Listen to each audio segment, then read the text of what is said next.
Hey, hey, hey! Yo! Welcome. You guys are in trouble tonight. Oh, yeah, you've been sipping the sauce a little bit? 3 Bud Light Limes.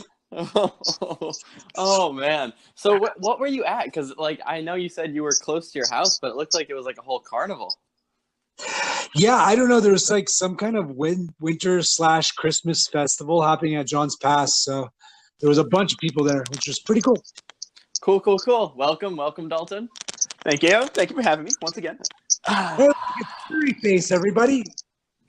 And we are back. This would be episode 8 now. We are closing in on episode 10, boys. Are we excited? I mean, going strong. Double digits. Looking forward to it. Yeah. Maybe not in followers, but we're getting there. Couple things I'd like to. First, I'd like to say a big thank you. While I was waiting for you guys, I was watching the tail end of the Dallas Stars Vancouver Canucks game, and I would like to give a big shout out to the Vancouver Canucks for being the worst third period team in the NHL and losing. So thank you very much. Also, I'd like to say that when I went to start recording the podcast, I got a little notification from Anchor. They are now doing their own sponsorship things. So either at the beginning of this one, I don't know where I'm going to put it, but because I have to record it after we're done recording this, they will be starting like a paid sponsorship for like 30-second ad reads. Oh, look at that. For Anchor. So also first shot of the episode. Yeah. Honestly, if we ever improve our audio, like we can't. I think we have to like manually kick Chris out because it's become such a staple at this point. Yeah, exactly. But automatically kick him every couple minutes. Yeah, exactly. But what I was saying, Anchor is now doing 30-second paid sponsorships for some ad reads. So we'll see how that goes. Mm-hmm. You're gonna be raking in that cash, Whoa. Yeah. Finally afford that bus trip. Yeah, exactly. Down here, yeah, I love it. Yeah. Come down to the beach. All right, bro. boys. It's snowing outside right now, so I'm wishing. Wow. It hit I think like the low this week, at least where I was like 55, and people were like outside in like Uggs and jackets, and like they were pulling their beanies and their toques on. Can you put that in Canadian? So they were pulling on their boots, and their toques. I meant more the 55-degree part, but yeah, that works too. Oh, 55 degrees. Chris. 14, I think. Oh my god. Yeah, man. Yeah. Cool. Just to rub it in everyone's face up north. Dude, people were wearing parkas, and that's not a lie. Yeah, it was like I seriously walked into school wearing like a McDavid t-shirt and jeans, and there were people in there with like like those like cool trendy like knee-length black like wool jackets. Oh yeah. Like there were people with that and like gloves on. I was like, you would put gloves on? Like FEMA was set up outside of our like site. It was so bad. Exactly. Well, boys, there was a lot of hockey this week. Interesting week for both teams, I'd say. First off, I'd like to give another Dalton won again, so Dalton now is ahead 3-1-0. I'm just so good. I am doing horribly. It's just so easy. But we'll start with the first game.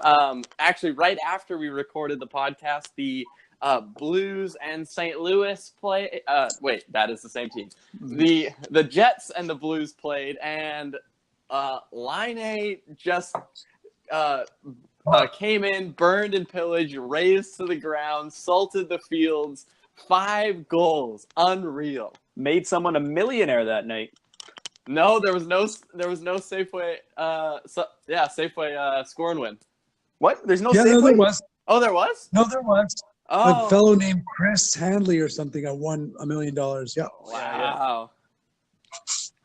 I was I was a little sad because I thought McDavid was gonna do it first. But you know what? It's fine. And Line was named first star of the month. I think he had I saw the stat was he had 8 like 12 or 18 goals in this month in like 8 games or something like that, like something stupid. Yeah, 18 goals, 12 games, 1 assist. 1 assist. 3 countries, 1 assist. Yeah, and 3 countries. That's right, because they started Yeah. the month in Finland. Can I say something about Patrick Laine though? Yeah. 1 sec. I'm just gonna precursor you real quick. I think this proves that Laine is actually better than McDavid 100%, and I believe that. Don't get people mad.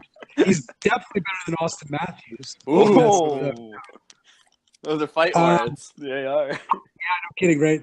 But no, I feel like there is still another level to Patrick Laine's game. I mean, I feel like, St. Louis has got some pretty bad goaltending, but there's no doubt anybody who's watched Patrick Laine play knows that he can, score it well almost. But he is really starting to develop the other facets of his game. So like his game along the wall, his rushing, scoring off the rush, passing. I just feel like there's a lot more that he's going to, say about his game before it's all said and done. This kid's only 20 years old.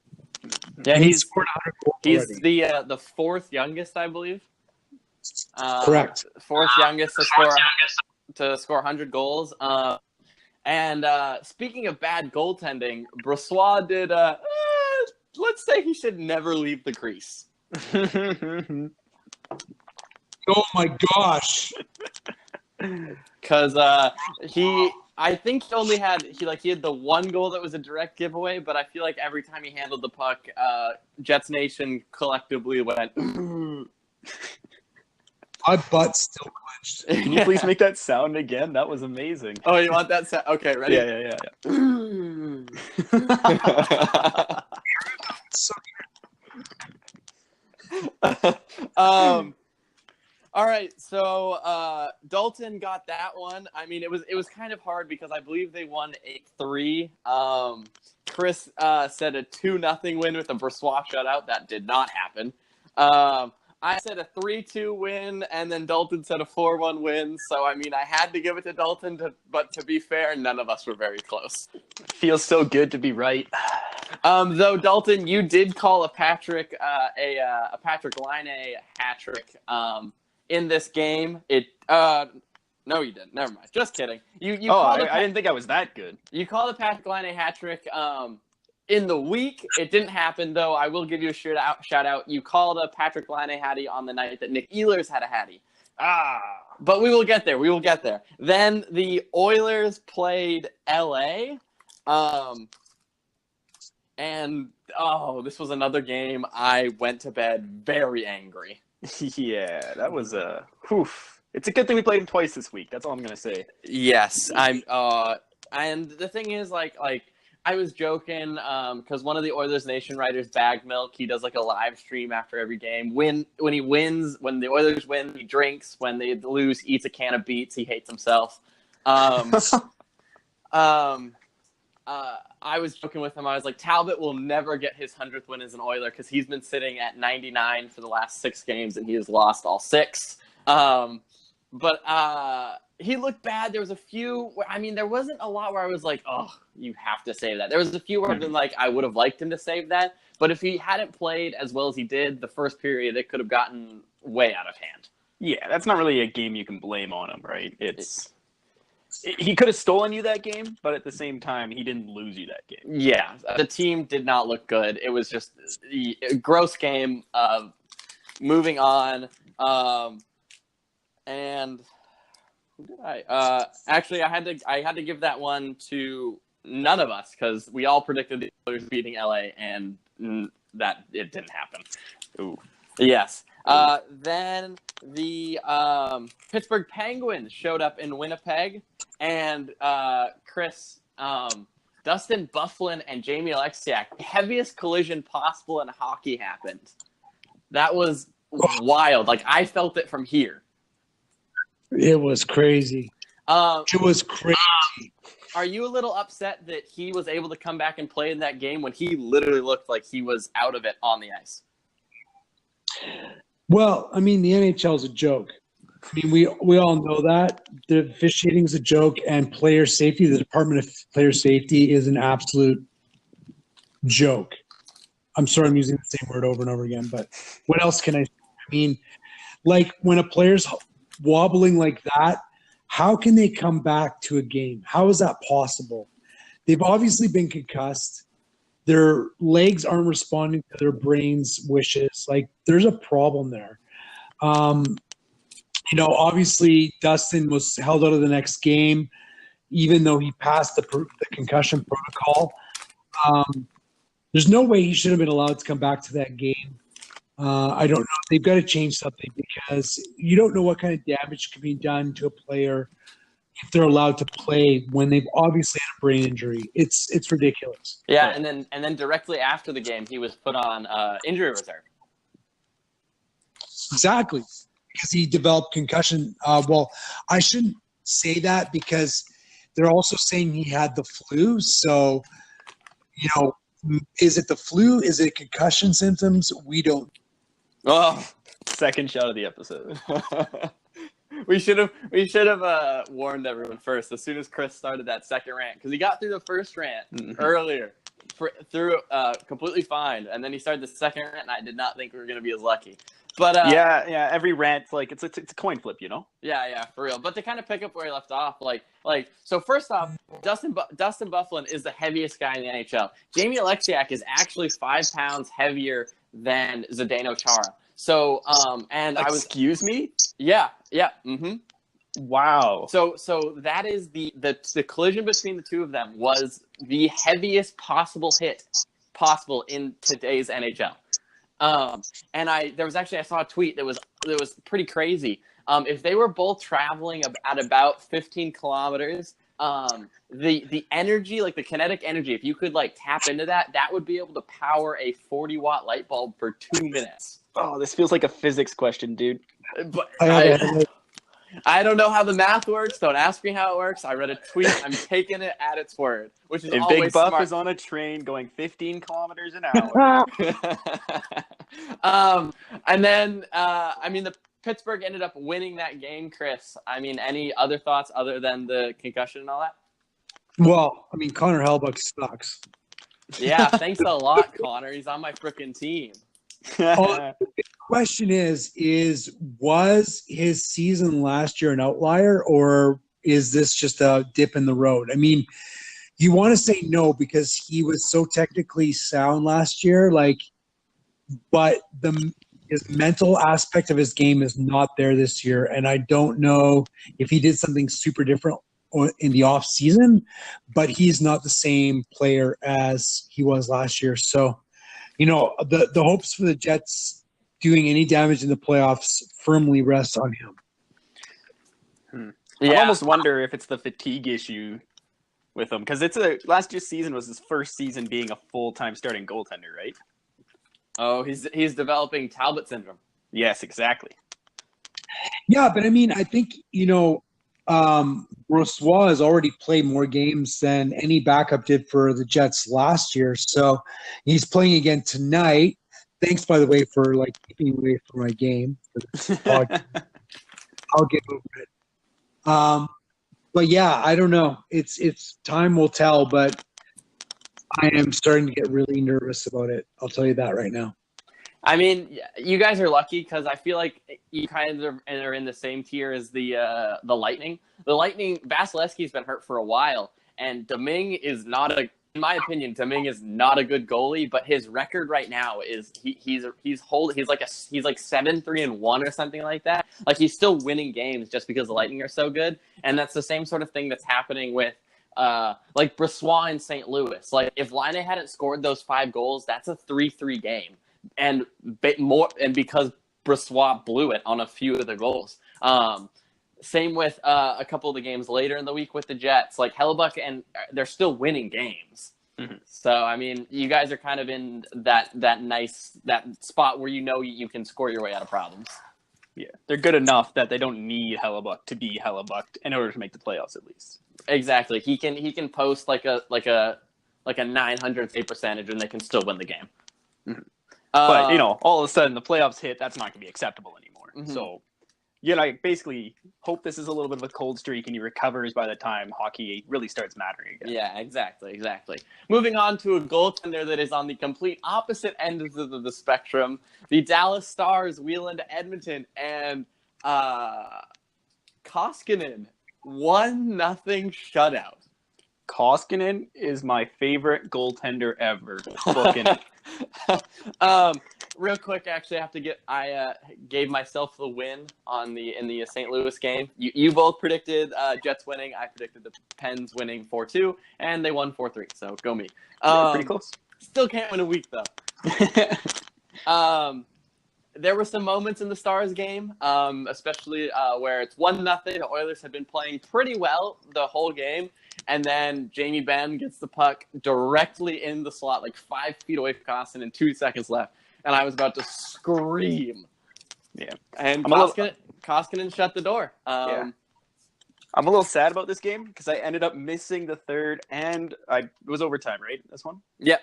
Yeah. Missed the third and overtime because of my own hockey, sadly. You know what? When it's your own hockey, though, it's excusable. Yeah. But, you know, of course, I went back and watched the overtime again because you had to. Yeah. Okay, so speaking of that overtime, McDavid, goal or no goal? It's a goal! Chris, what do you think? Oh, 100% a goal. They inside cam. Okay, so actually, I'm actually on the fence now because when it happened and they showed the overhead like inside net, I was like, goal. That's a goal, 100%. Though, if you go on Nick Kyprios's Instagram, there's like a really slowed down video that shows the puck not going over the line. And so now it's also Nick Kyprios. So when I see that, I'm like, I don't know how much I want to trust you. He doctored it somehow. I feel like he's just got one of those faces. Yeah. And so I'm on the fence. I wanted it to be a goal, but then also I'm glad that it wasn't a goal because Oscar Klefbom scores his first of the season. So, I mean, and I feel like that will help more than Connor scoring the goal, to be honest. So, and it was a freaking beauty. Oh, well, so first off, it's so funny because people are like, oh, McDavid's so fast. And then Draisaitl sometimes just gets his feet going. And you're like, oh, wow, Draisaitl's got wheels. Yeah, and he's so strong, too. He can just protect that puck so well. Yeah. He fended him off, and then him and McDavid passing is just set to 100. Like, they got auto aim on their passes. Yeah, for Draisaitl, if it's not a backhand saucer for him, he's sad. He's mad. It has to be a backhand saucer. Well, like, so on this one, it was the forehand sauce, but he put it perfectly between the two stars, and then Klefbom is not going to miss. So one thing that really made me frustrated is Bishop was hurt, and they started freaking 5'8" Anton Khudobin, and we made him look like a stud. Yeah, naturally, because it always is. God. Anyway, I actually caught none of the next game. Well, so first, shout out to Dalton. You called a 4-0 win. It was a 1-0 win with the Koskinen shutout, so extra points. I'll take it. Look at you go. So Chris, I caught none of this game. This was kind of one of the games that I actually don't remember any of it. Like it just kind of breezed by for me. But the Jets beat the Hawks 6-5. He's a barn burner. Yeah, and a bit of a barn burner. And I believe I don't know where I was going with that, to be honest. No idea either. So I mean, Chris, what did you see in the game? Well, I mean, the Jets dressed a 30-year-old guy who's had seven games of NHL experience, so that says a lot. Cam Schilling, and then also Sami Niku, who I don't know if you guys saw his post game, but it was the most depressing thing I've ever seen in my life. He was like, "I played like dog shit. I'm total dog shit. I suck at life." So it's basically what I say whenever we get done with our Tuesday games. I just get to the locker room and be like, "Oh man, that was horrible. I'm horrible. Why am I here?" But I will say 100% accurate assessment of his play because he was bad. I mean, the things that make Sami Niku good and dynamic, he was not doing, which is like pushing the play, skating, having offensive opportunities. None of that was present. but all of the things that make Sami Niku a bad defenseman were front and center. So he tried to force a play across his own blue line. He turned the puck over. He sauntered back to the front of his own net and basically let his Czech score a goal. Then he, went for a puck retrieval in our zone. Basically just stood there, let the Czech come to him, and strip the puck from him and score. So, I mean, he was not good. I'm really looking forward to seeing what he brings to the game, the next game. But it's got to be a lot better. I mean, me and some Niku say he needs more time in the AHL to develop the defensive side of his game, but we'll see if he can find that part of his game, because it was not there against the Hawks. So how much of that do you feel is nerves? Because was this his first NHL game? Like, was this his first NHL debut? Well, I mean, let's be fair. No, he actually scored in his debut last year. Okay. But he was actually on the in the press box for 10 games. So he has not played for 10 games. So, well, third shot of the episode. That is a long time, though, for someone to stay out, and you're just expecting him to jump right back in. No. Yeah, for sure. Especially a young kid, like he's saying. I feel like Ethan Bear's better, but I feel like they're in the same kind of situation. Like the organization is real, like, high on them. They really believe in the player that they can be, but it's gonna take some time. It's gonna take some time. And I feel, and defensemen take time. Sami Niku has God flow, so I hope to see him in the show eventually. On the all-hair team, of course. On the all-hair team, for sure. Centered by Brock Besser. Well, right wing by Brock Besser. Right wing by Brock Besser, centered by Connor McDavid. Oh, of course, naturally. Which is another shot, by the way. Yes, for real. Welcome back, Chris. We were talking about Sami Niku's God flow, but we were also agreeing with you. I mean, he's a defenseman. He's gonna take time. It's gonna take time for him to kind of get where he needs to be. The reason Sami Niku has such a flow is to take away from that face. Ouch. Why are his eyes in different directions? That's what I want to know. He's trying to scan the ice. Defenseman. He's looking at two different things at once. Mm-hmm. This was the same game that Nick Ehlers had a Hattie. Thank God I decided to hold on to him at the beginning of the season. Yeah. I was going to pick him up once he dropped him, but anyways, that's fine. Get out of here. He is feeling it. He's got that lateral movement. He's got the agility. He's making that move to the middle of the ice to get a shot away.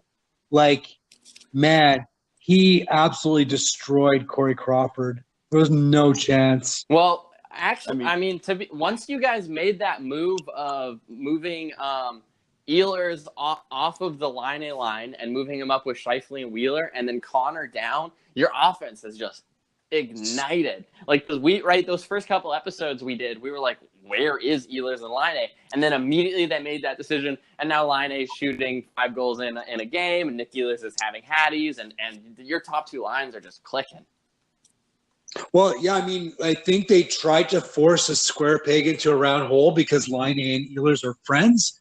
But I think once they realized that there just was no chemistry there, that was the tonic, getting Ehlers on that line with Little and getting Ehlers on the line with Scheifele and Wheeler, and getting Connor down with Little and Laine. That was definitely a great move. Yep. All right, so then moving on, the last game, the LA Kings show up in Edmonton this time, and I was actually scared. So I actually missed all of this game because I was actually I had to drive my girlfriend down to Tampa she had like a doctor's appointment, and so I was actually in town, and I had a couple of my old team had a game, and I texted them. I was like, hey, can I play? And big self-plug, we won the first game 3-2 in a shootout. I scored the only shootout goal on a beautiful little backhand, forehand, waiting the goalie out. Oh, my man. Did you go Bardowski, though? Always Bardowski. Always Bardowski. Did you hear that? I said... And then we won the second game. We actually went down 2-0 in the first period in the second game. And then leading the charge by yours truly, I had a 4-point night in that game, 2 goals, 2 assists. We ended up winning 6-2. Fuck, man. Draft this kid in the NHL already. I know. That's what I'm saying. So I actually missed most of this last LA game. And so the rink has horrible service. And shout out to the NHL because they have the worst website and app ever. Yeah. So I opened the NHL app as soon as I got outside because there's no service in the rink. And I get to my car and I look at it and I'm like, we lost 5-2 to LA again?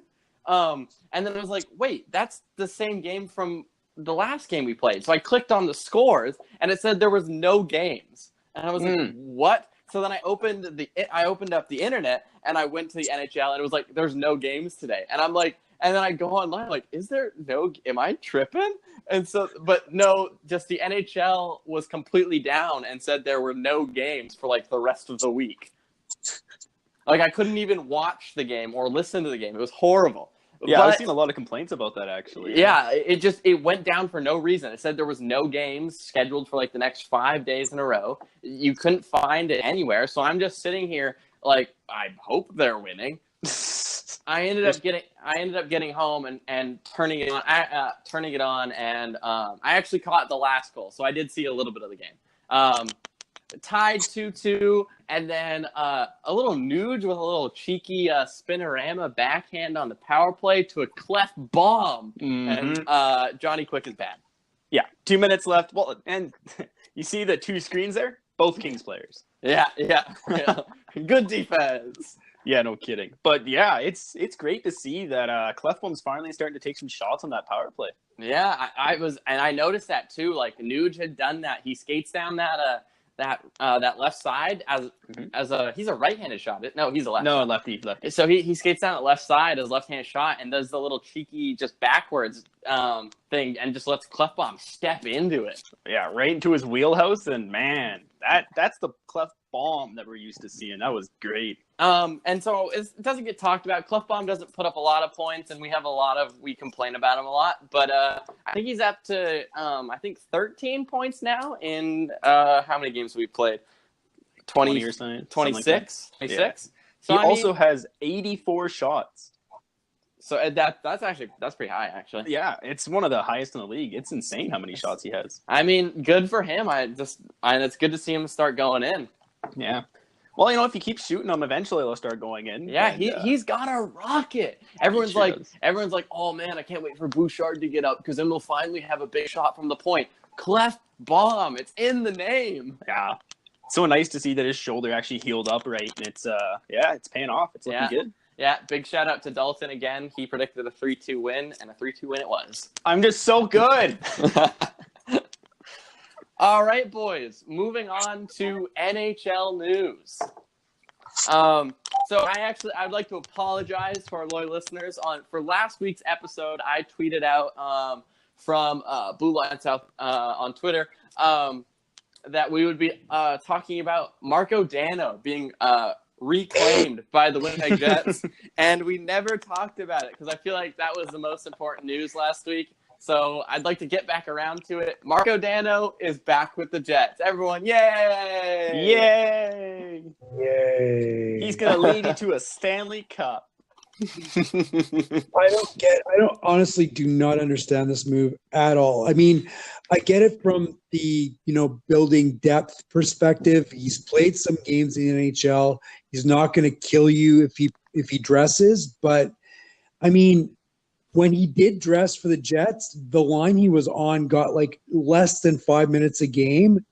And, let's see what we have, from guys like, Appleton, Lemieux, Patan, these guys that we have to kind of decide whether we're going to actually hold on to or whether we're going to cut them loose instead of a guy who has proven that he can't play on an NHL roster. Like, he's been given 3 opportunities.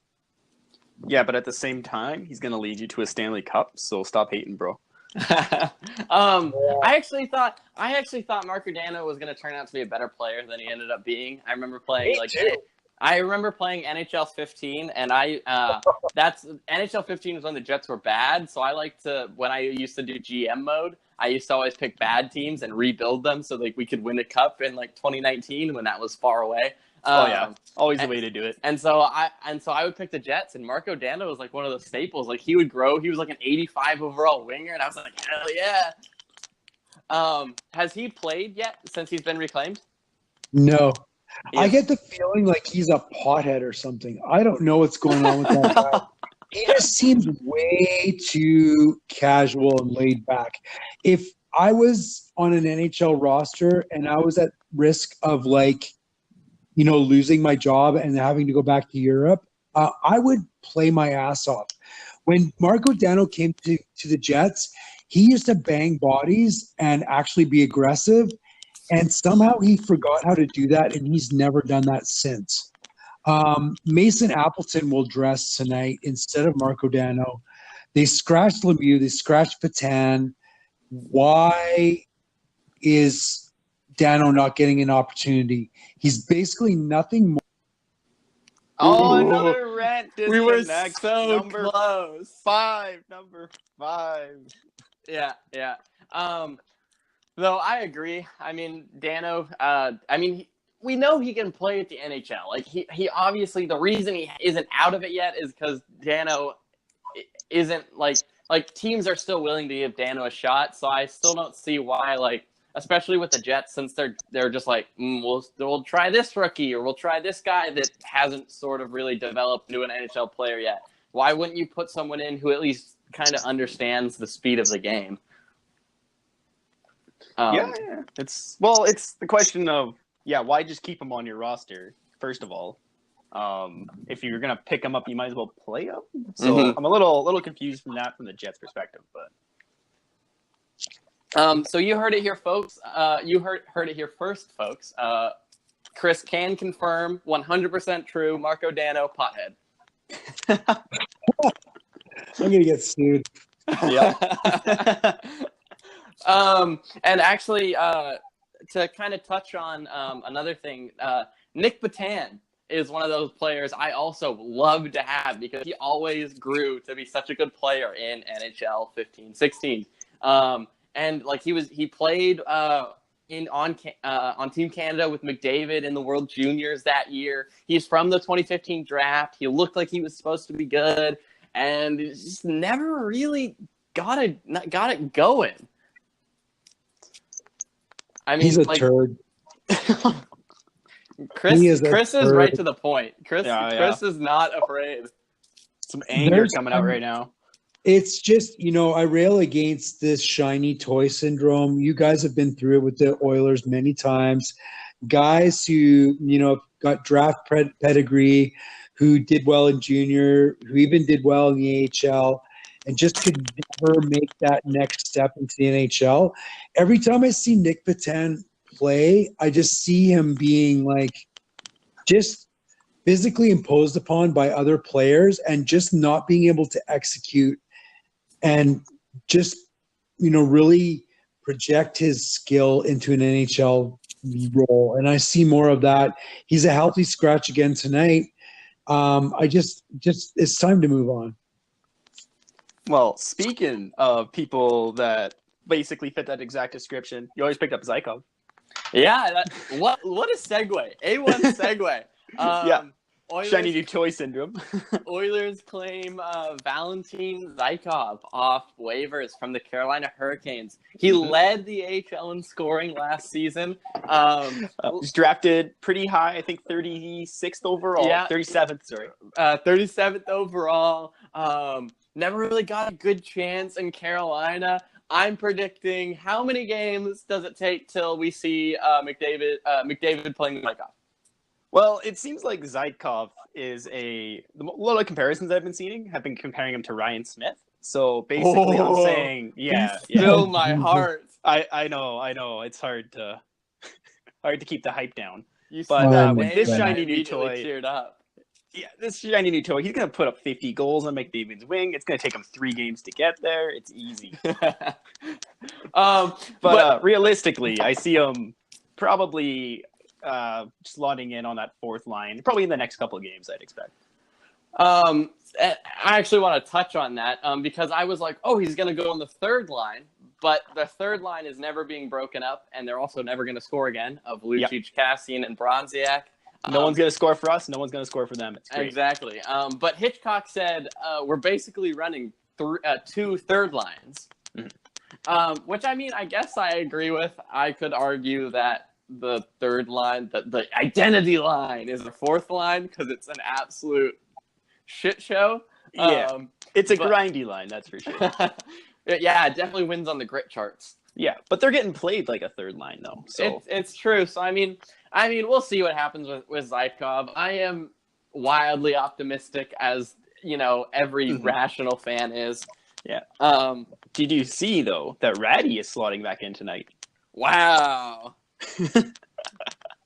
Oh my gosh. On third/fourth line. Yeah.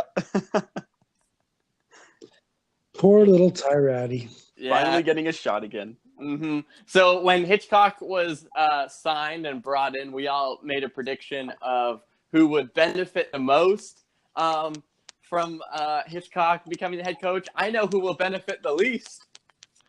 Tyratty. Yeah. Well, I mean, how long is Tyratty going to be on this roster still, too, is the next question. Yeah, especially if Zykov comes in and bangs around. And honestly, I was listening to Hitchcock press conference. He was saying like, oh, his advanced analytics look good. I was like, Hitchcock, you are saying everything I need to hear. Yeah, well, especially with Reader coming back, hopefully sometime soon. There's really Tyratty's going to be the odd man out real fast. Tyratty's gone. I mean, yeah. So here's my question: is do you think we can get anything of value, like maybe trying to trade him? I don't know if he gets picked up if the Oilers even put him on waivers. Ooh, see, because I was like, did McDavid in that last little stint and in the preseason rejuvenate his career just enough that maybe we could squeak like a second round pick from someone? If they had kept playing him with McDavid or on the flip side, if he had gone down to the second line like he did or the third line and then kept producing at all, then you probably see the Oilers being able to flip him for a pick or something like that.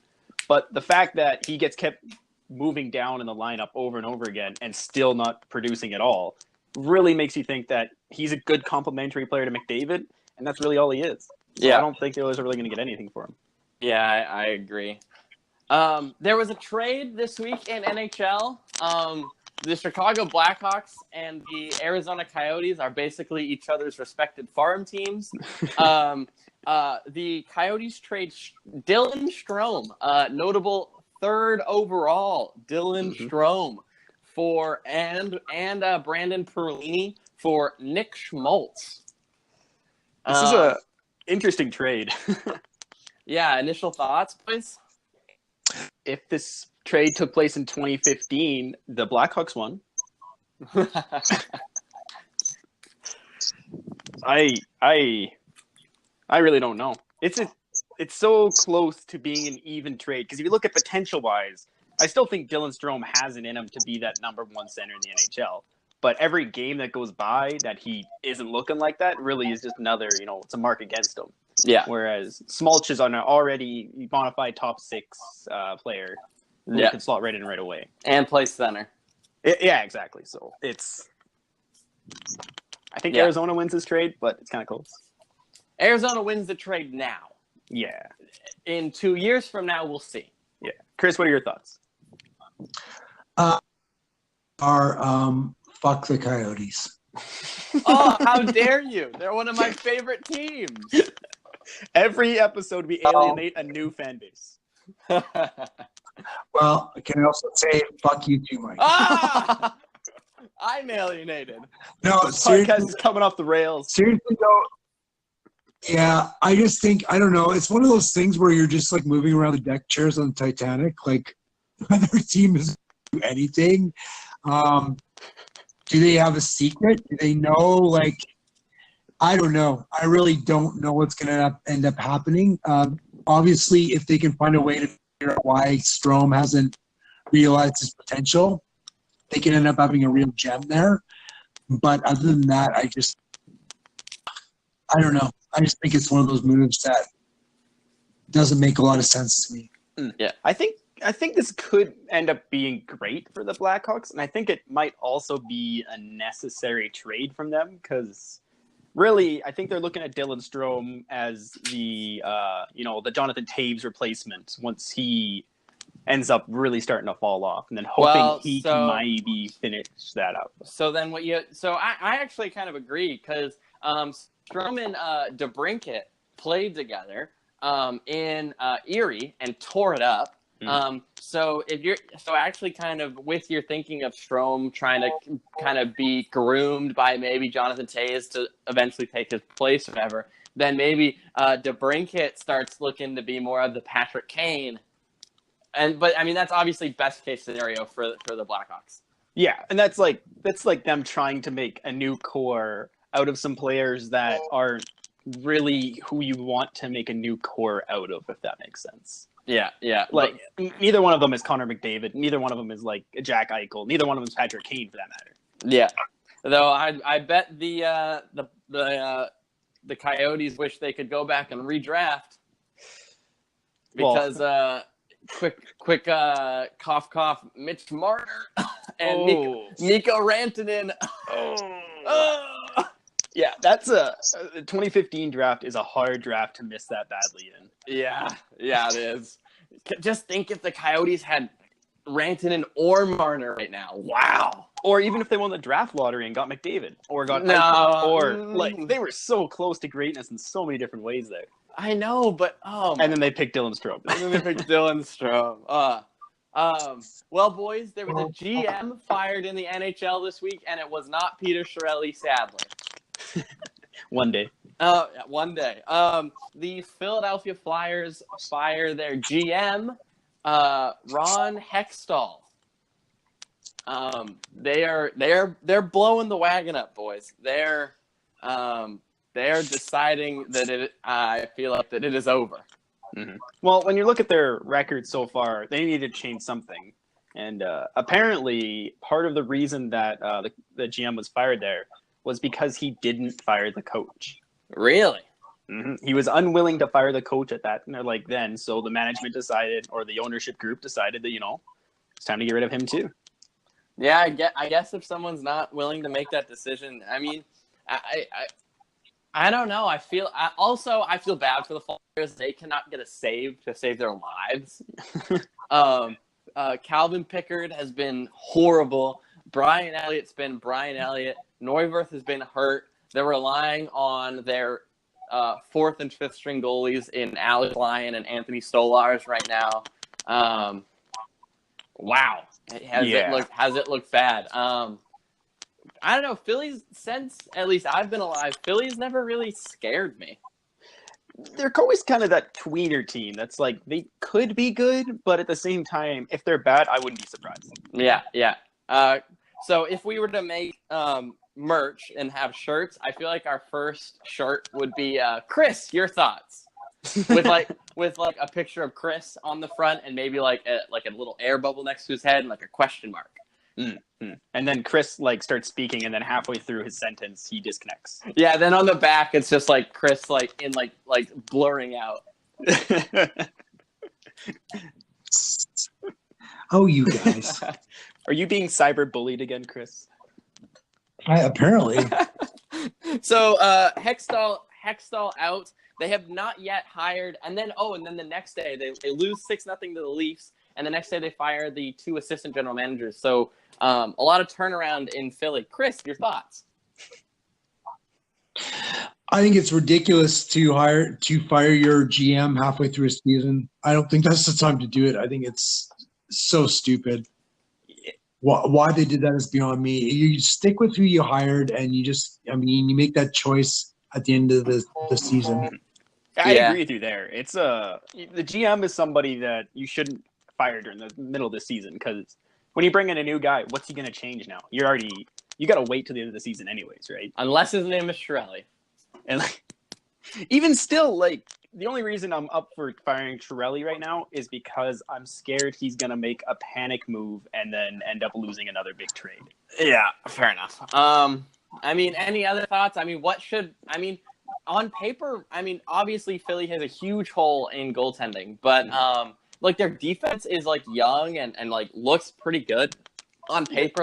Gostisbehere, Provorov, Sanheim, Haig, all these guys look like they should be top 4 D-men. They have a pretty solid young growing core. It might be a little bit of growing pains. They have obvious Konechny, Couturier, Giroux, Voracek, JVR, Wayne Simmons. They have a pretty potent offense. I just don't know what's going on there, to be honest. All I'm saying is, Philly, if you're looking for a new general manager, I happen to know that I'm available. I once won the Stanley Cup 4 seasons in a row in NHL. I think it was 2007, so call me up. Get on my level, bro.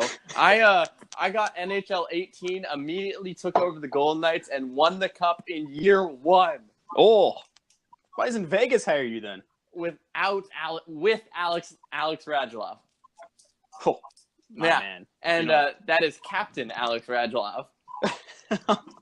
And I don't think we'll ever hear those words. No, probably not. But shout out to Radulov for scoring the game-winning goal in the Canucks game today. Yeah. He has been so good this season. I love Radulov. Radulov's one of my most underrated favorite players. He's so excited. His sellies are so hype. I love him. He's an awesome guy. Little small note, Scott Darling put on waivers. Yeah, kind of a fall from grace for him, eh?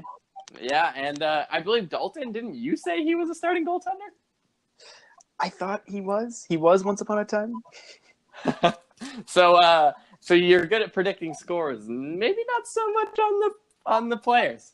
Hey, I'm fine with players. Goalies, though, those things are voodoo. I have no clue, no matter what. Fair enough. Though, who would have thought, Chris, if I had told you last year that Curtis McElhaney would be the starting goaltender and playing unbelievably well for the Carolina Hurricanes this year, would you have believed me? No. Goalies are crazy. Yeah. Koskinen right now could make 0 saves tonight, and I wouldn't be surprised. And Talbot could go in relief and have a 90-save shutout, and I wouldn't be surprised. Yeah. That's how goalies work, man.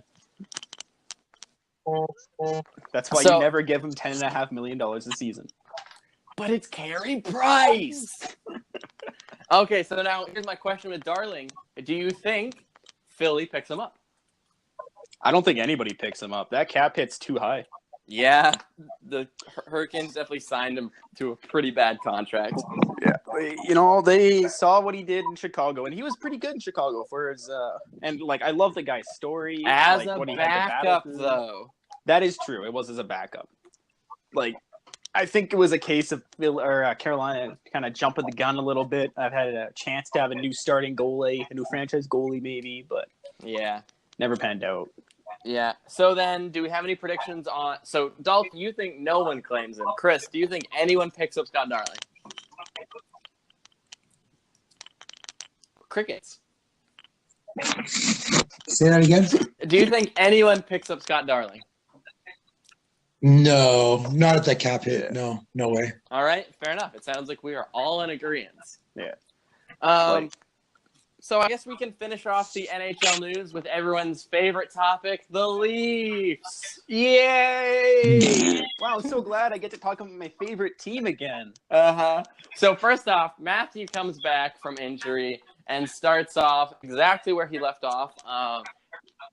He actually just scored another power play goal against Minnesota tonight, and they're up 1-0. And I think it's funny that he said at the beginning of the year that he wanted to have more assists than goals. Yeah, right. Yeah, kidding. I mean, what are we gonna say? I mean, Matthews is really good. I mean, it pains me to say it, but Matthews is really good. I just can't wait till I have to pay him $14 million a season. And then moving on. The guy's a fucking band-aid. Yeah, he is. He is a bit of a. He's got a couple glass shoulders in there for sure. Though moving on though, I actually was really looking forward to because all day at work I was checking Twitter. I was like, William Nylander, has he signed yet? He is not. And at 4:55, 5 minutes before he had to sit out the rest of the season, they signed William Nylander to a 6.9. Nice. Yeah. 6-year contract. And the rest of the hockey world cackled in laughter at them signing him. Man, I was so hoping they're going to trade him. Yeah, and I actually heard that people were like, oh, trade him to Philly. There you go. Well, apparently Philly was interested too. Well, they have Toronto's looking for defense, and Philly is looking for anything else. Mm-hmm. So, I mean, all I'm gonna say though is Toronto is about to be in cap hell. Like next season, after assuming Matthews gets signed for about $12 million, we'll say that's what I'm gonna say he's about there. They're going to have less than $6.5 million to sign Marner, Kapanen, that one defenseman, man, I forgot his name, that everyone hated last year. Dermott? No. Gardner. And a couple other guys as well. So basically, they're going to be in cap hell, and they're going to be in cap hell quick. Yeah, and Kapanen's looked real good. Yeah. Marner has looked unreal. Did you see his assist where he broke his stick in the defensive zone, skated past the bench, picked up a new stick on the fly? Quick shout out to the freaking training staff. Kidding there. Like his stick was up and ready to go when he flew by that bench. Mm-hmm. Like, beautiful pass backdoor from him as well. Tavares is going to score 50 goals this season, and all of them are just going to be tap-ins. Yeah, Marner is so good. He, after Matthews on the Leaf, he is, I'm going to say the next best player. I don't know. At this point, I'd put Marner over Matthews. Would you? That's maybe. Listen. Matthews has a great shot. He's real good, real skilled. He's definitely the face of the franchise. But Marner has 30 assists right now. Actually, 31 now on the Matthews power play goal. And I think 27 of them are primary assists. Yeah, he's gonna get freaking paid. Yeah. they're gonna be so screwed, and it's gonna be so fun to watch. No kidding. So, Chris. 6.9, nice. For Nylander. Do you think that's a good contract for Nylander? It's a good contract for Nylander. It's probably not what he wanted. He wants to be paid more than Marner. So I don't know. I don't think that they were signing Nylander to keep him anyway. I think they're going to trade him. If they were smart, they would. How do you sign Jonathan Tavares knowing your cap situation, your development cycle as the Toronto Maple Leafs, and think you're making a smart move? It doesn't make any sense. You're taking ice time away from your young stars for an older player, unless you're planning on trading one of your young stars for defensive help. It doesn't make any sense. So I think that Nylander, whether they do it this year or in the offseason, they'll probably look to trade him for a really solid top four, early, mid-20s guy. So do you have any bold predictions, any hot takes you want to throw at us of maybe where he gets sent? Maybe for a guy like Gostisbehere, I don't know. Oh, okay. So, all right, Philly. I'm thinking, honestly, it's either Philly or Carolina.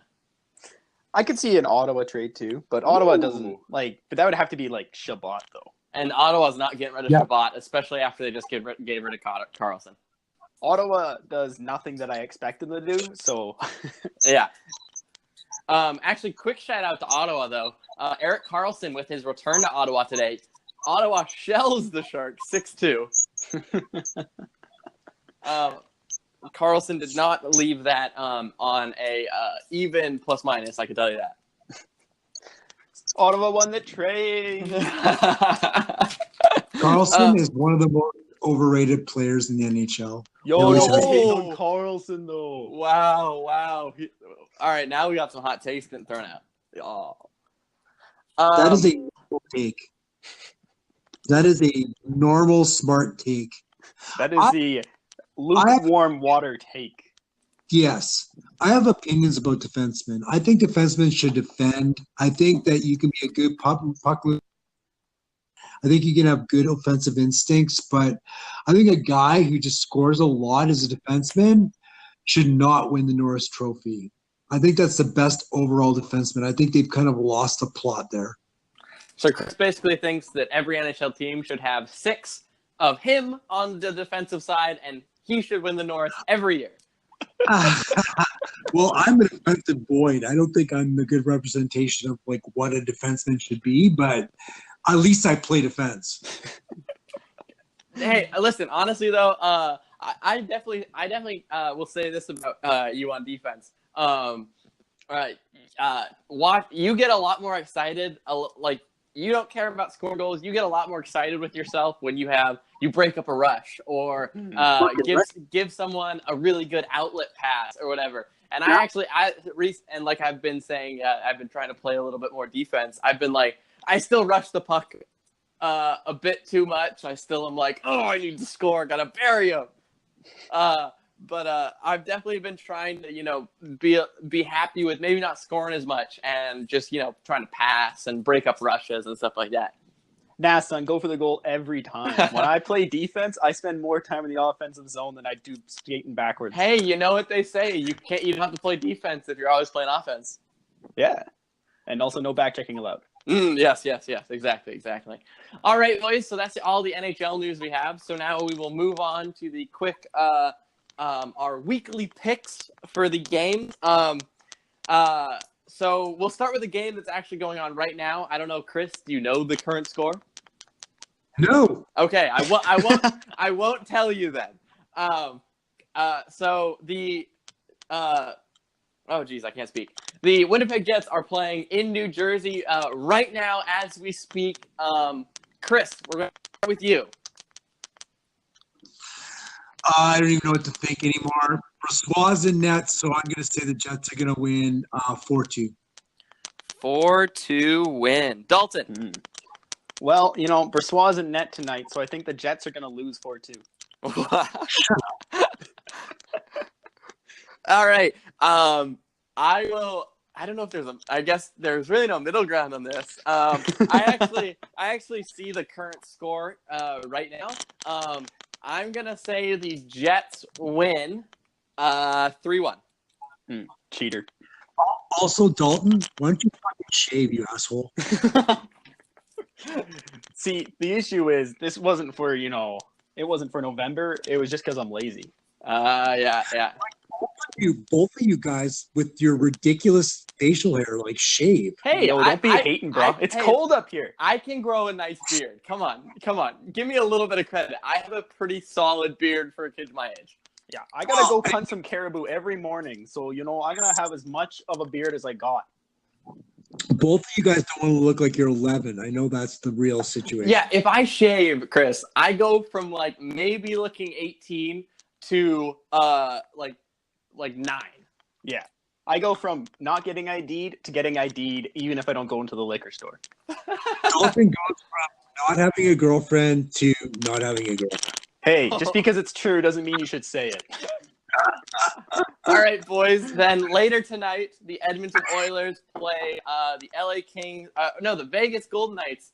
The Golden Knights play in Edmonton for round 2. Dalton, we will start with you. It's going to be a big 3-1 Oilers victory. A 3-1 win. All right. Oh, yeah. I'm going to say close games have been the way of it. I'm going to say it's going to be back and forth. It's going to be a 4-3 Oilers win. Ooh. Chris, what do you think? For the love of everything holy, please beat those stupid, stinky Vegas Knights. God, I hate them so much. 9-1 Oilers. 9-0. They just disband the whole franchise at the end of the game. I will say this: if Chris is right, we might have to pay him money or something. Yeah, that's a crazy one. They sit outside Rogers Center after the game, and they just part out the fucking team. They just sell everything because they don't want to get taken.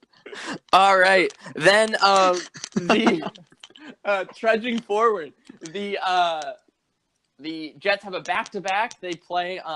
They're actually doing the New York area road trip. They play the New York Rangers on Sunday tomorrow. I will start this one off. I'm gonna say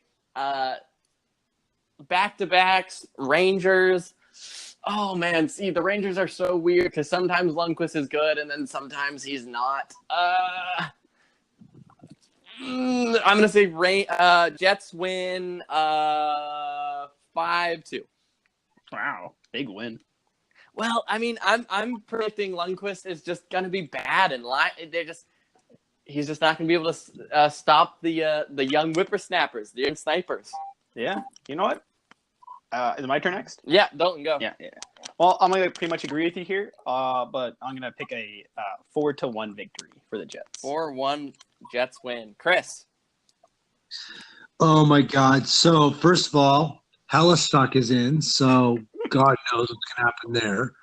And then also, the Jets are gonna go into New York and be drinking all night in Manhattan. So Manhattan probably.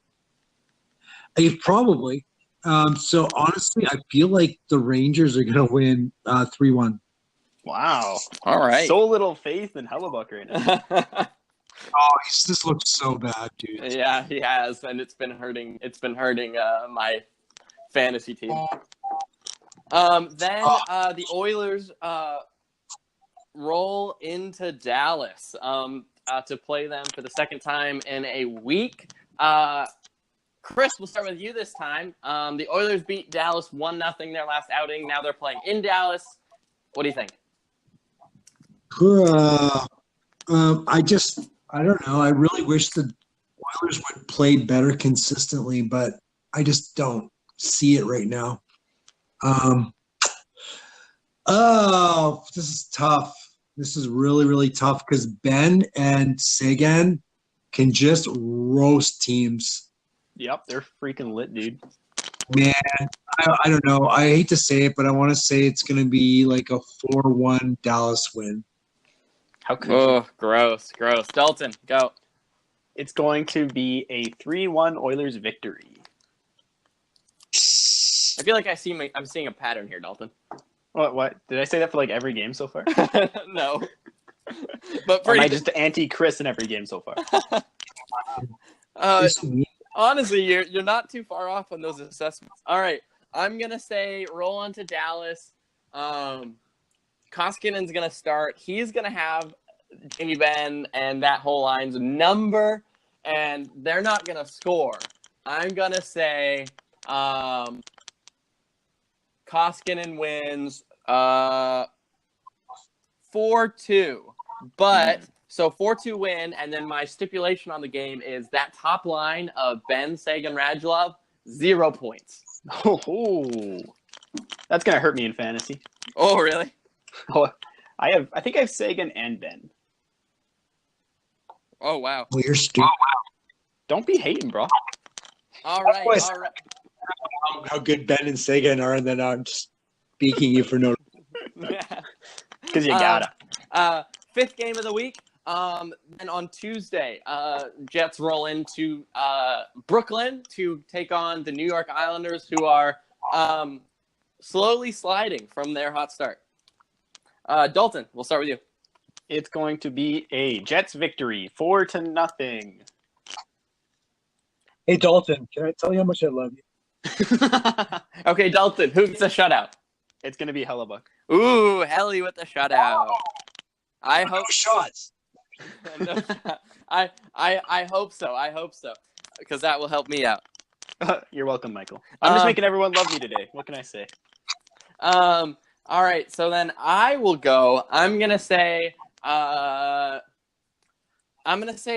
this is actually gonna be the game that gets away from the Jets. I don't think they're gonna win the all three of the New York trip. So I'm gonna say the Islanders are gonna win this one 4-2. Does Jordan Eberle get a hattie? Jordan Eberle does not get a hattie, but that would be fun though. Actually, I'd like to give a quick shout out to Chason and Kadula that have more goals this season combined than Eberle and I believe Hall. Wow, look at that. Expected, 100%. Yep. Hey, New Jersey, want to trade Chason for Hall? Please? We'll even throw in Lucci. Good trade. Yeah. All right, Chris, Islanders game. What do you think? So, first of all, the bigger question is can anyone explain the New York Islanders? They're bad. But I don't know, why? What? Why? They lost Jonathan Tavares. They actively employ Robin Leonard. I don't understand that team. I always see promise in their roster, and they always look like they might do something, and then they never do. It's weird. But I digress, actually. I mean, I don't know. I don't think the Jets ever play the Islanders very well, particularly, and I don't understand that either. So, unfortunately, I'm going to say the Jets are going to lose this one 3-2. I did not expect to be the odd man out in this game. All right, moving right along. The Minnesota – no, just kidding. On Friday, the first game of no, wow, I can't read my own writing. On Wednesday, the Oilers play St. Louis at home. I'll start this one off. St. Louis, bad goaltending. Oilers win 5-3. Chris. Oh, my God. Their goaltending is so bad. It's awesome. I mean, who do you pick? Who do you want in net? Each one of them, you can just – Jake Allen is awful. Who's the other guy? Chad Johnson. He's awful. Oh, yeah, that's right. He's so bad I didn't even remember his name. That's how bad he is. I really want to see the Oilers feast on these guys. I have nothing against St. Louis personally, but it's just fun to watch them suck. So I'm going to say 6-3 Oilers. All right, I like it. All right, Dalton? I'm going to go with a solid 6-1 victory for the Oilers with a Ty Ratty hat trick. Wow. Are you high? Hey, that's legal here. All right. Then on Friday, the Winnipeg Jets return home to play the recently just play the Oilers just played the St. Louis Blues. Free spot. That's the bingo free spot right there. The bingo free. All right, Chris, we'll start with you because I have a feeling what you're going to predict. Well, I don't know, man, because I don't know about the Jets right now with their propensity to blow third period leads. I'm just hoping Coughlin's back, and I'm hoping that Hellbuck remembers how to play goal. My difference, I think they're going to win, but are they going to win 5-4 or are they going to win 5-1? I'm going to say 5-1. 5-1. All right. All by Line A, I'm assuming. 5 goals by Line A, and Brossoit is going to play, and Brossoit is going to stay in his goddamn net. Oh. And he's going to get the 6th goal. Wow. All right. So then, last game of the week. Minnesota. I don't think me or you said for that one. You're totally right. You're totally right. Dalton, go. I'm going to say a Blues 3-2 victory. Wow. 3-2. I can't pick the Jets win every game this week, all right? I picked them too many times. St. Louis, goaltending very bad. I'm going to say the Jets are going to win, not as much as they did the last time, but we'll say 4-3. And then last game of the week, the Oilers play Minnesota at home. Dalton, we'll start with you. It's going to be a 1-0 Oilers victory. And I'm assuming Koskinen with the shutout? I'm going to – see, I think no matter what, this game is going to be 1-0 for either team. But I'm going to – yeah, let's go with the Koskinen shutout. Yeah. I also think it's going to be a pretty boring game to watch, not going to lie. Well, it's Minnesota. Yeah, they're a defensive team, and now I guess the Oilers are too. So yeah, I guess so. Chris? So honestly, I feel like the bubble for Minnesota is going to burst. I don't think they're a bad team, but I definitely don't think they're as good as their record indicates. I think the Oilers will show them how to score some goals. I think it's going to be like 5-3. 5-3 win. All right. I cannot. I feel like I'm gonna go against the Oilers here for the first time. I'm gonna say it's gonna be a 2 overtime loss. An OT loss? Are you high? Okay, no, I can't. All right. No. Shootout. There we go. That's shootout. More like it. Shootout loss. The Oilers haven't been in a shootout yet this year. They have not. That McDavid jersey that McDavid shirt that I bought you, Mike, I'm actually going to send it to Dalton instead because he's obviously a better Oilers fan than you. Wow. Oh, I'm hurt. All right, boys. Well, that does it for episode 8 of South of the Blue Line. You can find us on Spotify, on SoundCloud, on YouTube, on Anchor. Look for the Anchor ad read because we're trying to make some money. We're gonna start a bingo next week. It's gonna be great. Yep. Follow us on Twitter at Blue Line South, and anywhere else you can find your podcast. Another solid episode, boys, and I guess we'll talk to you guys next week. Yeah. I'll see you later. Good times, boys. So yeah, David is the free spot.